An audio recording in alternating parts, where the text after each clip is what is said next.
There are fates worse than death in the 41st millennium.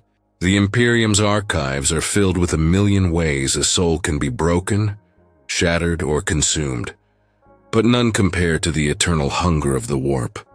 Imagine it, the last cry of your vox dying into silence, your vessel's hull torn open by demonic claws, and your spirit torn loose from flesh, only to drift forever in the storm.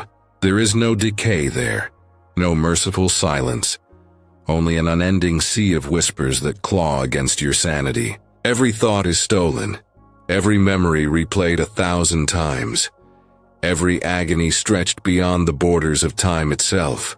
To be trapped in the warp is not to cease. It is to exist without end, in a prison woven from nightmare itself.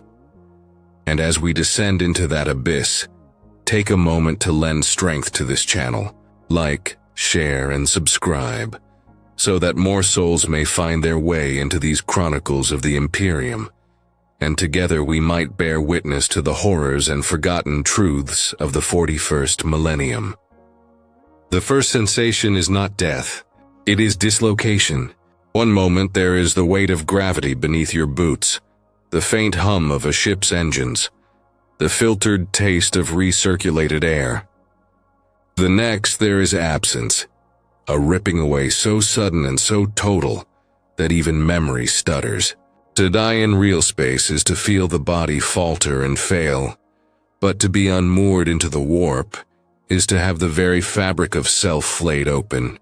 Every nerve, every thought, every strand of identity is stretched thin until the boundaries between flesh and soul come undone. Veterans of the void sometimes whisper about this instant, though none admit it aloud without drink in hand. They speak of the heartbeat that stretches into an echo chamber, pulsing louder and louder, until it is no longer a rhythm, but a roar. And then it stops, leaving behind not silence but a pressure that cannot be named. It is the first caress of the immaterium, a tide that does not wash against the skin, but against the essence itself. There are no stars in that moment, no familiar constellations or steady points of reference. Instead, the soul tumbles into a sea of shapes half glimpsed, where colors twist into sounds and scents coil into light. The untrained mind cannot bear it. For some, the shock is merciful. Their awareness shatters instantly, dispersing like ash in a storm. But for others, those cursed with resilience, consciousness clings stubbornly. They feel the tearing, they hear the voices pressed against the veil, and they know beyond doubt that they have been caught. The warp is a realm of hunger, and the newly unmoored draw attention as a wound draws flies. Shadows circle, their forms never fixed. One might appear as a childhood companion, another as a fragment of a hymn, another as nothing more than teeth stretching across a horizon that has no end. They do not strike immediately. They watch, savoring the flailing confusion of a spirit that has lost its moorings. It is said that demons relish this instant most of all, the exquisite moment when hope has not yet died, when the soul still searches for the Emperor's light, unaware that it has fallen too far for rescue. Some imperial priests insist that the Emperor's gaze can shield the faithful even in this moment. They claim that if one dies with prayer upon the lips, the soul may yet pass beyond the warp's grasp, into the golden radiance of his throne. Perhaps it is true. But far more testimonies speak of faithful men and women who prayed with their final breath, only to find their voices drowned in a chorus of mocking laughter. The warp has no mercy, and piety is but another flavor for its hunger. The dislocation lengthens, turning into drift. It is then, amid the kaleidoscope storm, that the trapped begin to understand the scale of their fate. Drift within the warp is not movement as mortals understand it. There is no forward, no backward, no concept of distance to be measured or crossed. Instead, the soul floats as if suspended in a sea where time and direction have been broken and reassembled by hands that never knew symmetry. A heartbeat may stretch into centuries, or centuries collapse into a heartbeat. The drifting soul cannot anchor itself to any rhythm, and so despair begins not with terror, but with the unbearable absence of orientation. Those who linger in this state sometimes describe the sensation of being peeled apart, layer by layer. It is not a body that is stripped, but memory itself. A child's laughter, a lover's voice, the metallic bite of recalf on the tongue. Each detail that made a life lived in real space begins to thin, as if the warp itself is consuming identity as sustenance. And yet cruelly, it does not devour all at once. It takes slowly, deliberately, tasting each recollection before moving on to the next. The victim is left clutching at fragments, trying to hold on to the shape of themselves, even as those fragments dissolve like smoke between their fingers. Around them, the warp is never still. Whispers swell and fade, sometimes overlapping into an incomprehensible chorus, sometimes isolating into a single voice that presses like a blade against the ear of the soul. That voice may take the sound of a mother calling her child home, or the stern command of a sergeant barking an order across a battlefield. The effect is the same. The lost spirit cannot help but turn toward it, straining for familiarity, desperate for grounding. But when it obeys, the illusion falters, and behind the mask lurks only the churning abyss, waiting patiently for the moment to tighten its jaws. It is said that the demons do not pounce at once, because eternity offers them no urgency. A mortal may struggle for hours, or what feels like hours, before the first true assault comes. That waiting becomes its own torment. Suspended in nothing, the soul begins to ache for contact, even if that contact is agony. Anything feels preferable to endless drift. And so, when the warp finally sharpens its claws, there is almost relief. Somewhere in that endless kaleidoscope, a shape emerges. At first it seems benign. A glowing point, a promise of light, the echo of the Astronomicon itself, perhaps. But as it draws closer, the shape uncoils into something vast, a geometry of talons and eyes, ever-changing and yet familiar in its malice. The trapped soul realizes too late that it has not been drifting unnoticed. It has been followed since the first moment of dislocation. The first approach is never silent. It comes with a pressure, a vibration that thrums through the marrow of the soul like a war drum. The air, though there is no air, thickens with heat and the stink of scorched iron. The figure that emerges is not fixed. It coils and twists with each glance, as though perception itself is too fragile to pin its shape down. One moment it is a towering sentinel with wings like torn banners. The next, it is a child's silhouette crawling on all fours, its laughter echoing through the void. The warp does not deliver its predators plainly. It cloaks them in familiarity, daring the spirit to look closer, to lean in, to trust. The newly trapped soul, frantic for orientation, often does. Some call out to the shapes thinking them fellow travelers, remnants of lost crews, or fragments of the Emperor's host. Their pleas unravel into the cacophony until, at last, the mask splits open, and the true form beneath is glimpsed. What lies there cannot be described in language born of real space. Eyes blink within eyes, teeth stretch into spires, voices fold into themselves like serpents devouring their own tails. The soul knows, with a clarity sharper than any blade, that it has been marked. From here, the descent is inevitable. The warp is patient but never idle. Shadows circle, waiting for the predator's first strike to weaken the prey. What follows is not immediate annihilation. That would be too merciful. Instead, the soul is tested. Images bloom in the darkness. Fragments of life replayed with unbearable precision. A guardsman may hear the cries of comrades left behind on a battlefield, their screams dragged out into eternity. A voidsman may smell the burning insulation of a ruptured deck, the scent mingling with the sound of his captain's last order. Each memory is sharpened, magnified, and made poison, until the soul cannot tell where recollection ends and torment begins. It is then that the true hunger of the warp reveals itself. The predator does not feed on flesh or bone, but on reaction. Terror, guilt, despair, these are the flavors savored by the Neverborn. The more the soul resists, the sweeter its anguish becomes. Even silence, even the act of refusing to break, becomes a delicacy to be sampled, gnawed upon endlessly. And all the while the storm does not relent. Time fractures further, and eternity begins to stretch itself into something suffocating, inescapable and absolute. Some whisper that in this moment, if faith holds firm, the Emperor's hand can still reach into the storm, that his light might cut through the endless dark and draw the spirit upward, away from the jaws closing in. But for every story of salvation, there are 1,000 more of laughter, shrill, triumphant, mocking, drowning out even the strongest prayers. And for most, the moment of unmooring does not end in deliverance.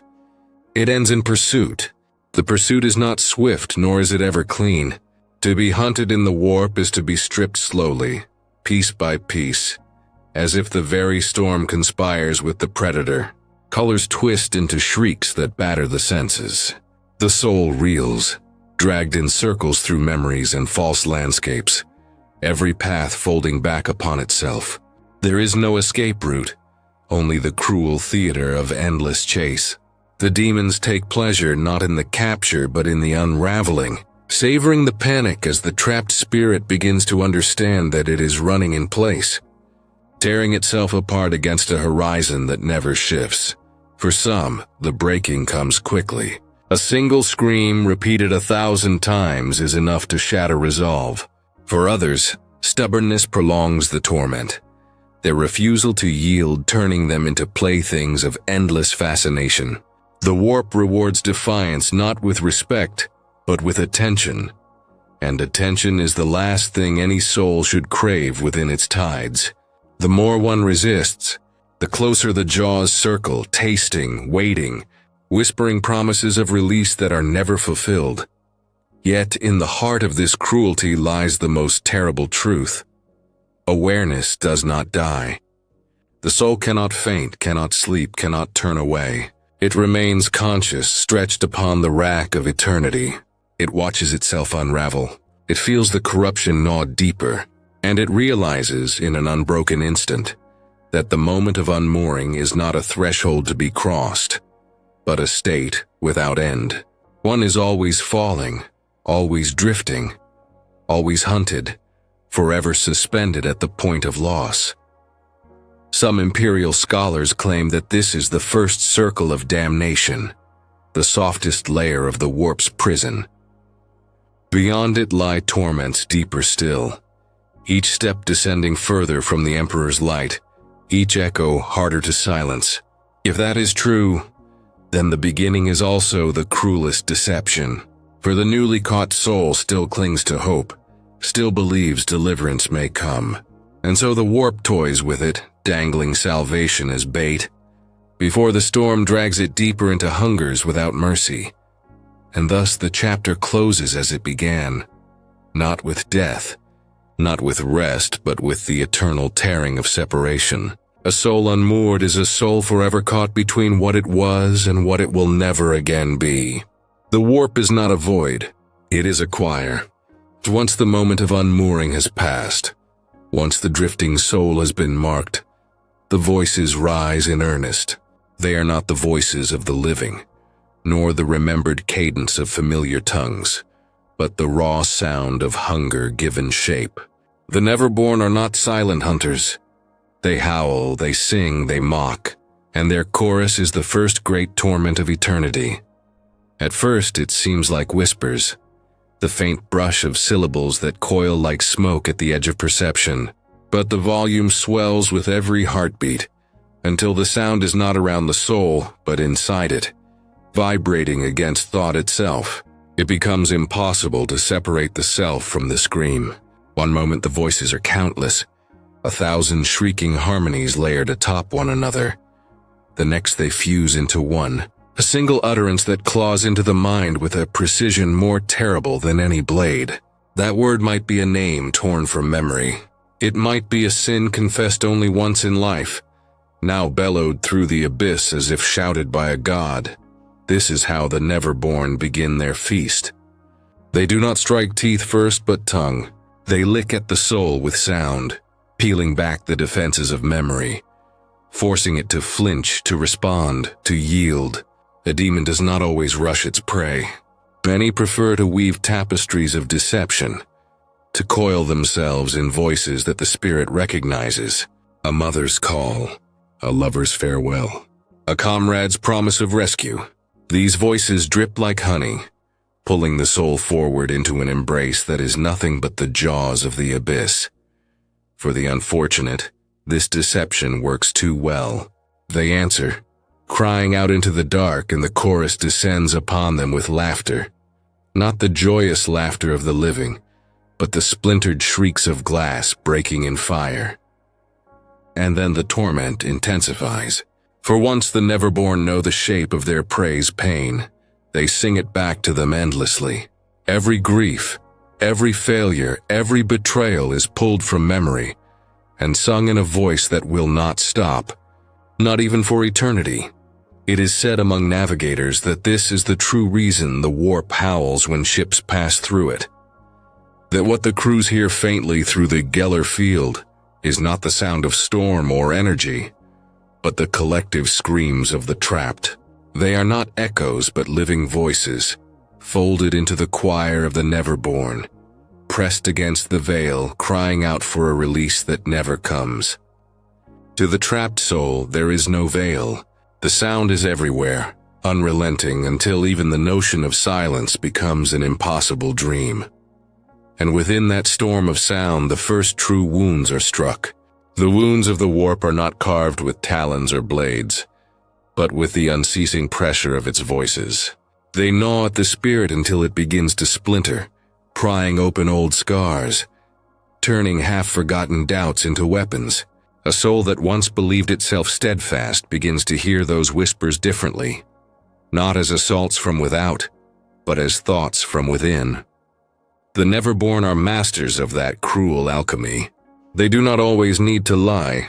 Truth, twisted slightly, becomes a sharper torment than any falsehood. A guardsman lost to the warp may hear the roll call of his regiment, each name answered except his own, the voices of comrades calling him a coward for surviving when they did not. An officer may hear the panicked shrieks of civilians crushed beneath orbital bombardment, their cries replayed in endless waves, each one accusing, each one damning. Even saints and martyrs are not safe. The warp holds up their sacrifices like cracked mirrors, forcing them to watch their nobility curdle into vanity, their faith turned to fuel for demonic mockery. But the Neverborn do not simply torment. They savor. The sound of a soul breaking is their feast, and they draw it out with sadistic precision. Sometimes they lull the spirit with a sudden, uncanny quiet. The howls recede, the storm softens, and for the briefest instant it feels as though silence has returned. The soul dares to hope, stretches toward that stillness, desperate, hungry for relief. That is when the chorus slams back with all the force of a collapsing star, shrieking laughter and venom, drowning the victim in the cruel certainty that the reprieve was nothing more than another trick. To endure such torment is nearly impossible. Minds unravel, voices crack into madness. Many surrender willingly, reaching out to the nearest whisper simply to make the cacophony stop. And the moment they do, the Neverborn close in, their feast truly beginning. For the soul's submission is sweeter to them than resistance. It is the moment despair curdles into devotion, when the victim accepts not just the torment, but the tormentor. Some imperial scribes speculate that this is how the demons grow stronger, not merely by consuming the dead, but by drawing worship from those they break within the warp. Whether that speculation is truth or heresy is uncertain, But the pattern is undeniable. Every howl of the warp, every whisper that claws at the sanity of navigators and psychers, is the echo of that endless cycle. The choir of despair feeding upon itself, and the trapped soul caught in the storm soon realizes the most terrible truth of all. There is no end to the song. The song of the Neverborn grows heavier with each passing instant. Though instant is a meaningless word here. Time folds in on itself, and the chorus does not march forward in rhythm but expands in every direction, stretching, suffocating. The trapped soul is buried beneath layers of sound, as though each shriek and chant and whisper is another shovelful of soil heaped onto a coffin that will never be allowed to close. There is no quiet corner, no shelter where silence might be found. The warp ensures that its prey breathes noise, drowns in it, becomes it. Some survivors, if they can be called that, have described the sensation of voices crawling along their skin, as though each word had claws. Others speak of feeling their bones vibrating to the pitch of demon laughter, until their very form threatens to collapse into resonance. Worst of all are those who hear their own voice twisted, mutilated, flung back at them from every direction. It mocks, it pleads, it damns. The soul comes to question whether the sound ever belonged to the Neverborn at all, or if it was only themselves, echoing forever in a chamber with no walls. It is said that demons prefer this stage because it is the most fertile ground for corruption. The trapped spirit, desperate for relief, begins to barter with itself. Perhaps if it yields a secret, the voices will quiet. Perhaps if it surrenders a single memory, they will relent. And so inch by inch it starts to trade pieces of itself away, seeking silence as a man dying of thirst seeks water. The Neverborn accept each offering gladly, swallowing it whole, only to answer with more voices, louder, sharper, crueler. The soul discovers too late that the price of stillness is everything it was. In the choir of the warp, individuality dissolves.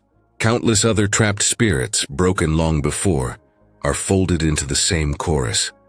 Their screams become indistinguishable from the demonic roar, each one echoing without origin. The newcomer cannot tell if the voice clawing at them is an enemy or a fellow damned, only that it does not stop. And perhaps that is the final cruelty, to know that one's agony is not unique, that it is simply another note added to the endless howl of the Neverborn, another scream sung into the void, indistinguishable from 1,000 others. And so the soul realizes that this is not merely torment. It is assimilation. Assimilation into the choir is never sudden. It creeps, subtle as rust, until the soul can no longer remember the exact boundary between its own scream and the shrieks of those around it. The Neverborn are patient conductors, weaving each fragment of torment into harmony, until the individual cry dissolves into a single, howling symphony. The soul tries to resist, clinging to one last memory, one last prayer, but the noise coils tighter with every attempt, twisting that fragment into a new verse of the demon's song. For some, the final surrender comes as a shattering release. They collapse inward, their resistance stripped, and the voices of the warp pour through them like a flood through a broken dam. Others do not break so cleanly. They linger in half-existence, their identities splintered, half soul and half echo, forever torn between the desperate need to cry for help and the irresistible compulsion to join the chorus. It is these remnants that navigators sometimes claim to hear most clearly. The pleading voices within the storm that sound so very human, so very close, that to ignore them feels like sacrilege. And yet to answer them is to risk being drawn in, pulled apart, joined to the very choir that tempts with its cries. What makes this fate truly unbearable is its permanence. A body may wither, a star may collapse, but the warp does not end, and neither does its song. To be caught within it is to be folded endlessly into the howl, your voice becoming indistinguishable from the hunger that devours you. The Neverborn feed, and in feeding, they multiply their chorus, ensuring that no scream is ever wasted, no torment ever silenced. And so, amid the shrieking storm, the soul is left with a final revelation. The warp does not merely consume, it recycles, reshapes, and reuses every fragment of agony, weaving it into a melody that has no beginning and no end. A soul once caught is no longer just a victim, it becomes an instrument, a note in the endless howl of the Neverborn. And in that moment of realization, eternity truly begins. When the chorus fades, it is not mercy. The warp does not grant silence. It simply changes its instrument. For the soul that has endured the howls of the Neverborn, there comes a strange and deceptive calm, a quiet that feels almost sacred, almost peaceful. But it is not peace. It is reflection. The Imperium turns inward, folding its chaos into still waters. And upon that surface, the soul begins to see itself.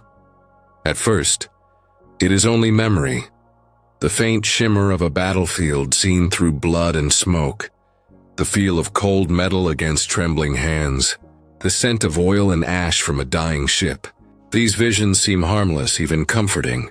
The soul might dare to believe that the storm has finally spent itself, that this is the afterlife promised by the priests. A place of reckoning, perhaps, but not of pain.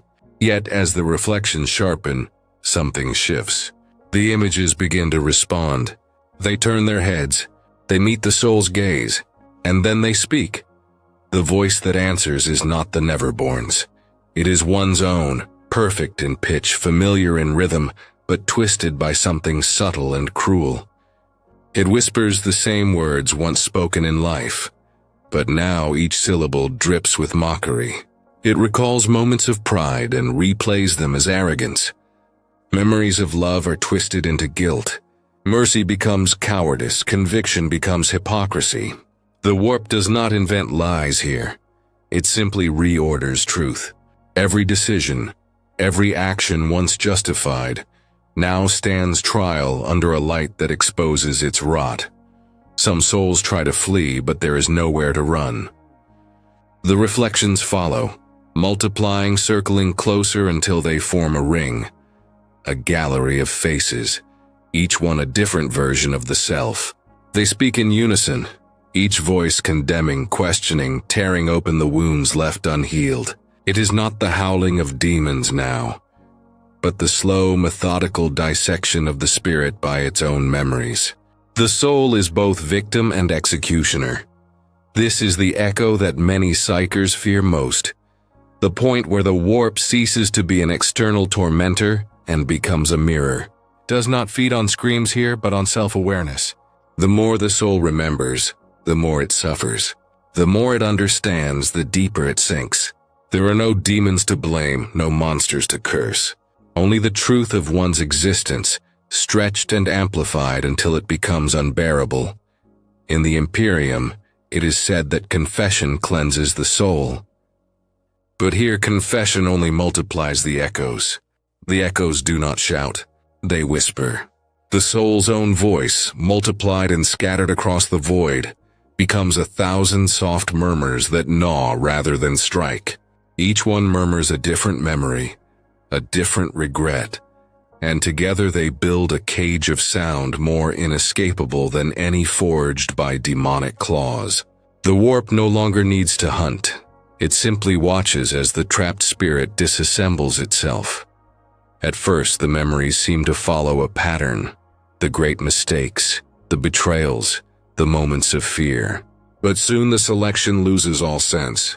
The soul is forced to relive things once thought meaningless. A child's cry ignored, a prayer mumbled without faith, a promise made and forgotten before dawn. Each small cruelty, each indifference returns sharpened into accusation. The echoes take turns recounting them, their tones identical to the voice of the one who committed them. Every repetition deepens the guilt, driving it inward until remorse and identity become the same thing. It is in this way that the warp refines its prisoners. Demons may roar, but the warp itself is patient. It can peel a spirit slowly, using self-reflection as the knife. The soul begins to question which version of itself is real, the one that suffered, or the one that caused the suffering. Are they not the same? Did the sinner and the victim ever truly exist apart? Each echo offers a different answer, and each answer wounds. Sometimes, amid the chorus of the self, another shape appears. It is not a demon, though its presence burns with the same intensity. It wears the soul's face, but older, heavier, as if it has carried the burden of confession for eons. It does not speak at first. It merely watches. And then, when the moment feels most fragile, it says the one thing no demon ever could. You did this to yourself. The realization shatters whatever defenses remain. The warp does not need to invent horror. It reveals it. The soul begins to understand that it was never dragged here against its will. That every compromise, every cruelty, every silence in life was a step toward this abyss. The demons merely waited at the end of a road that was always self-made, and so the echoes grow louder, their unity forming a chant that no longer accuses but affirms. You belong here. For some, this is the breaking point. For others, it is only the beginning of something worse. There comes a moment when the whispers stop. The silence that follows is not peace. It is void, absolute, and crushing. In that quiet, the soul realizes that the echoes have not vanished. They have merged. The countless reflections of the self, the guilt, the shame, the memories, they fuse into a single hollow presence that moves when the soul moves and breathes when the soul breathes. It is an imitation so precise that even thought becomes uncertain.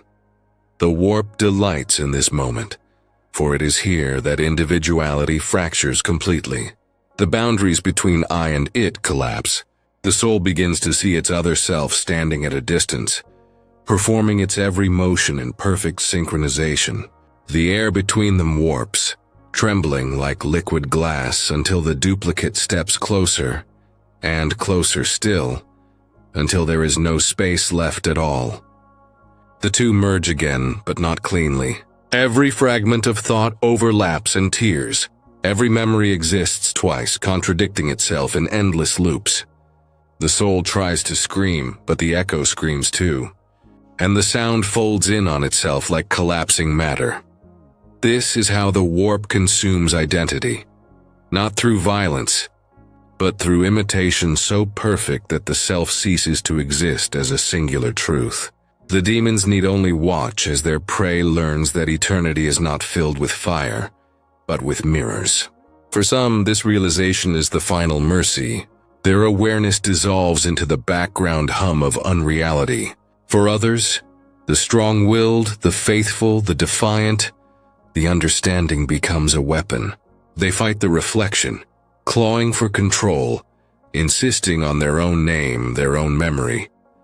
But every resistance feeds the paradox. The more they assert who they were, the more the echo remembers differently.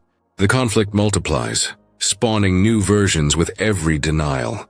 Soon the warp is crowded with iterations of the same soul, all screaming their truth at one another, each convinced it alone is real. It is a choir of self-devouring belief, a war of mirrors fought without armies, and in rare, unthinkable instances, something listens. A demon prince, perhaps, or some deeper entity. A creature that feeds not on flesh or blood, but on identity itself. It reaches through the fracture, touching the echoes like plucking strings on an instrument, and from that resonance it creates something new. A demon that remembers being human, a horror that dreams in the shape of prayers it can no longer understand. The original soul fades, consumed by its own reflection, but its echo lives on, not as memory, but as appetite. There is a point in the warp where even madness cannot follow. Beyond the screaming storms and the endless fractal corridors of hunger, there lies a stillness so absolute, that it feels like the universe has forgotten to exist. The few who have drifted there, or been cast there by crueler fates, describe it not as darkness but as absence. No light, no sound, no thought, no time. A silence that does not end, because end implies sequence, and in this place sequence has died.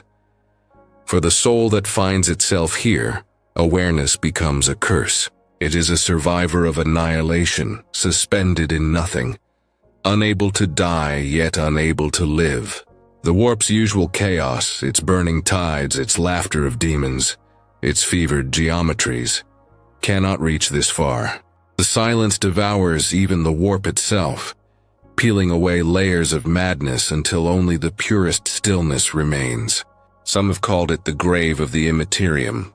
Others whisper that it is the shadow of the Emperor's will, a void so pure that even corruption cannot exist within it. But these are only words. No one truly knows because no one has returned unchanged. At first, the soul may find it a mercy. After the echoes and torments, the quiet feels almost sacred. No more reflection, no more pain, just endless stillness. Yet even this peace carries its own cruelty. In the absence of chaos, the soul begins to starve.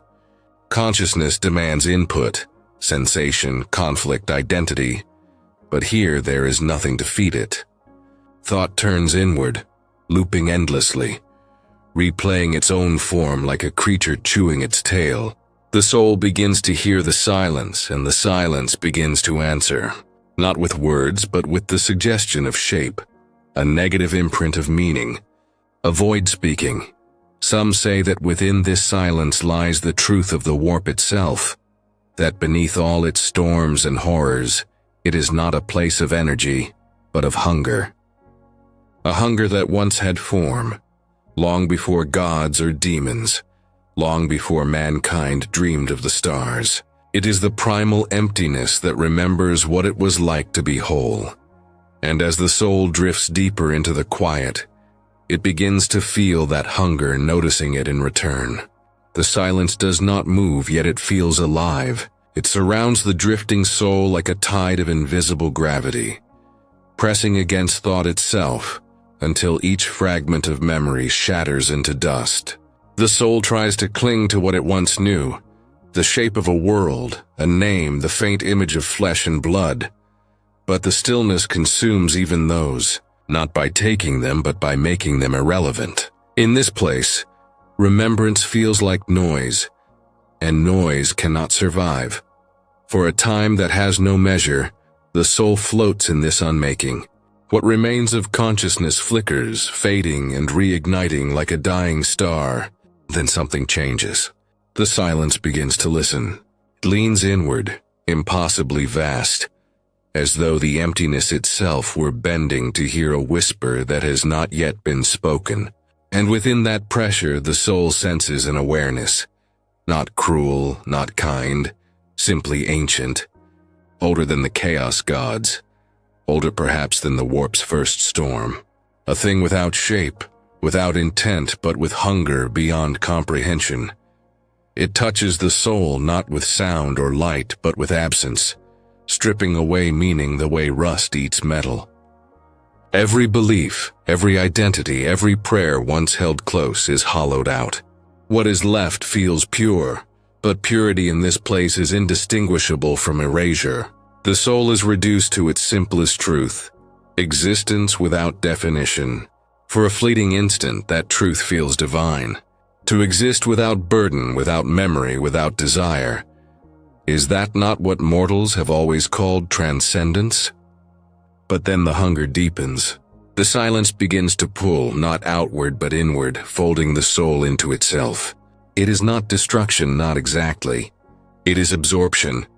The soul realizes, in its final moment of selfhood, that the silence has not been waiting for it. It has been feeding on it.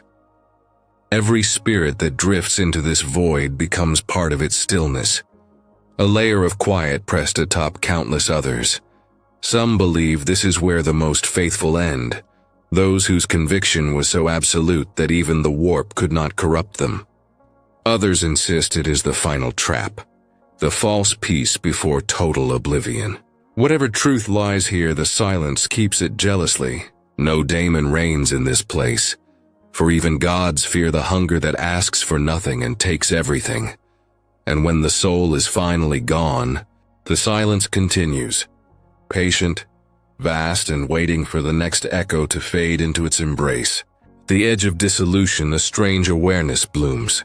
It is faint, the softest flicker of consciousness, like a dying ember remembering what it was to burn.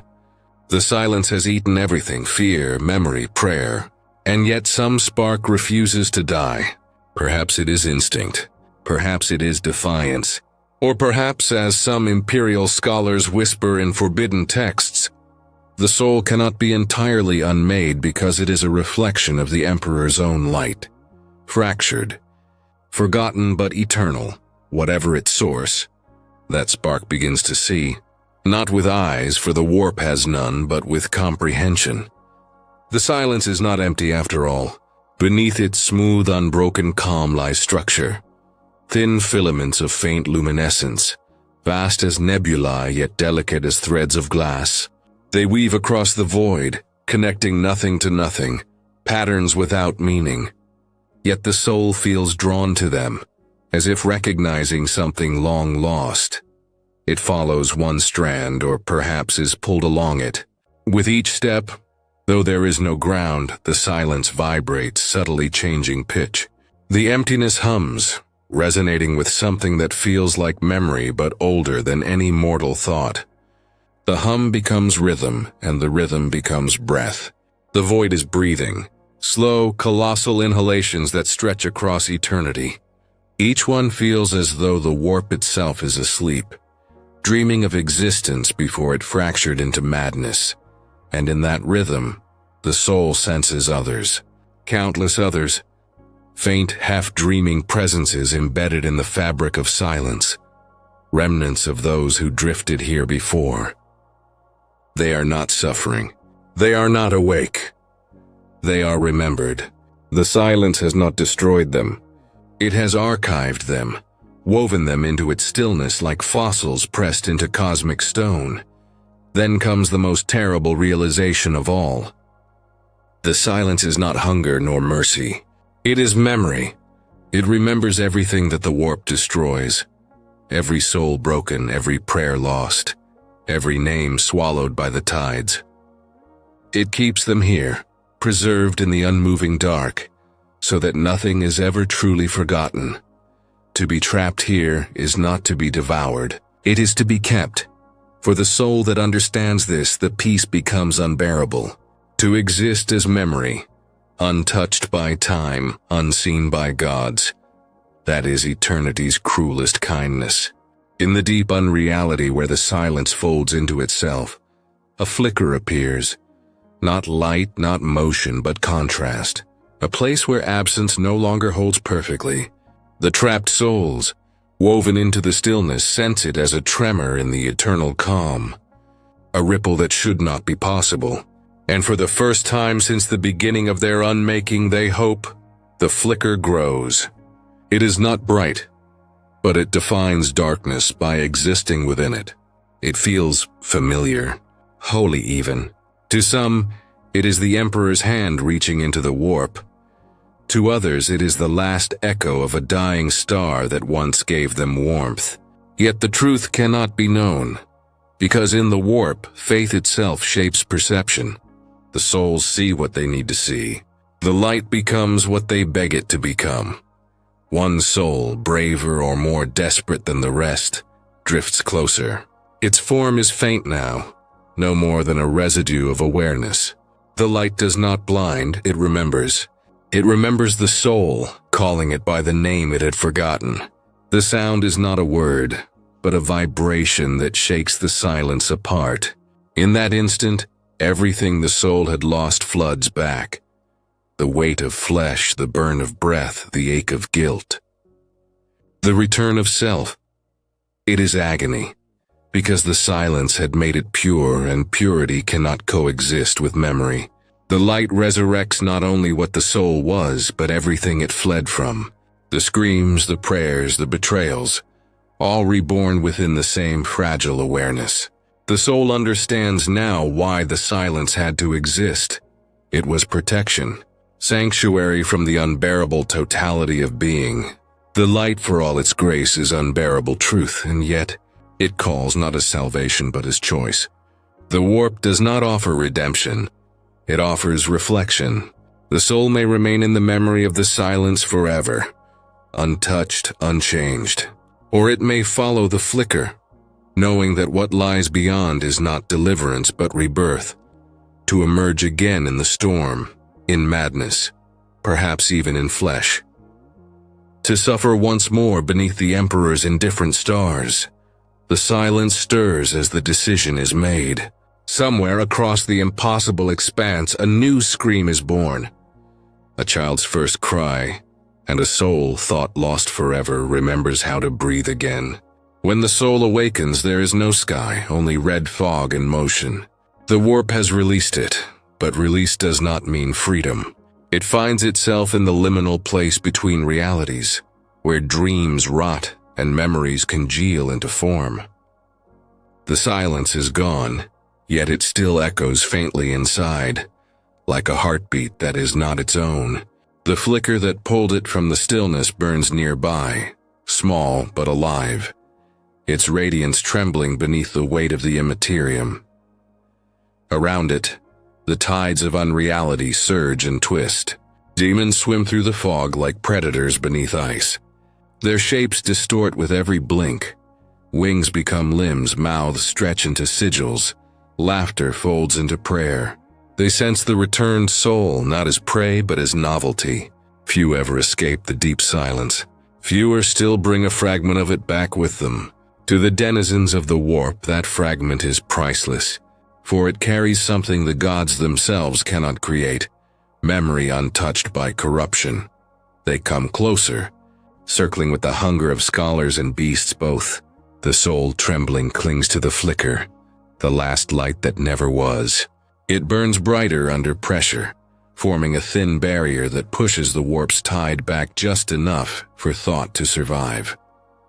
In that fragile illumination, the soul sees what it has become. No longer human, no longer echo, but something between. A ghost with purpose, a wound that remembers. Voices begin to speak, not from the demons, but from the light itself. Countless tones, layered like harmonics, whisper through the soul's awareness. Some are familiar, some are its own. Others sound like prayers spoken in the earliest days of mankind. They tell of countless souls who once escaped the silence only to return as something else.